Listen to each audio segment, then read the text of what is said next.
motormu terasa kurang bertenaga atau suara mesinnya kasar. Bisa jadi oli yang kalian pakai oli palsu tuh.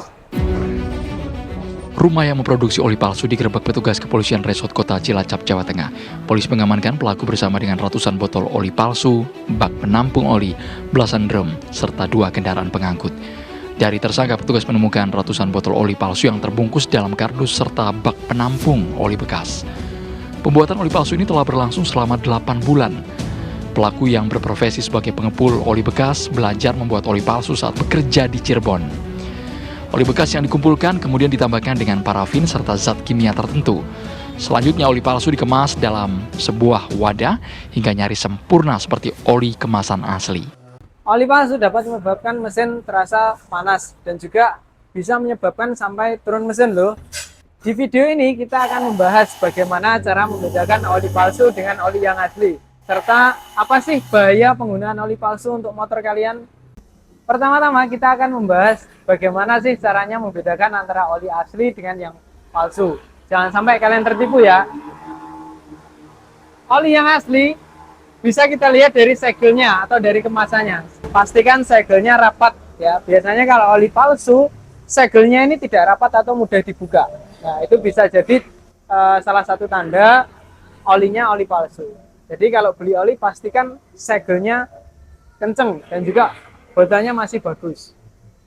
Selain itu, selain dari segel dan juga dari botolnya, nah di sini ada barcode pada botolnya. Ketika barcode ini di-scan menggunakan aplikasi Bromfit, maka akan muncul informasi tentang produk oli yang kita scan ini.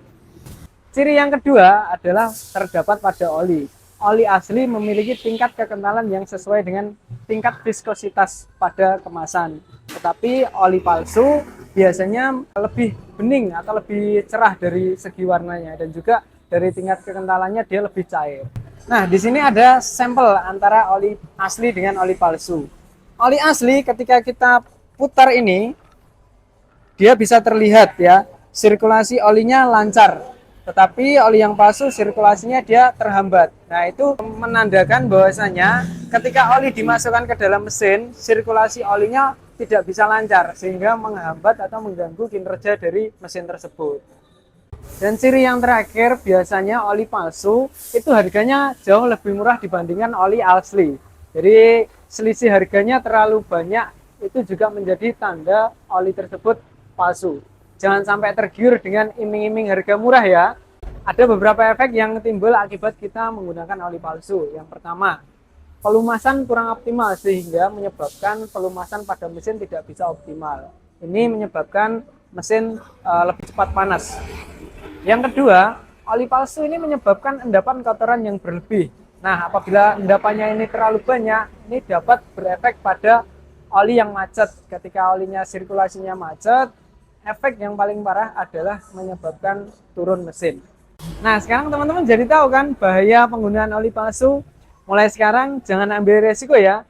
Gunakan selalu oli yang asli dari Honda untuk motor kesayangan nih.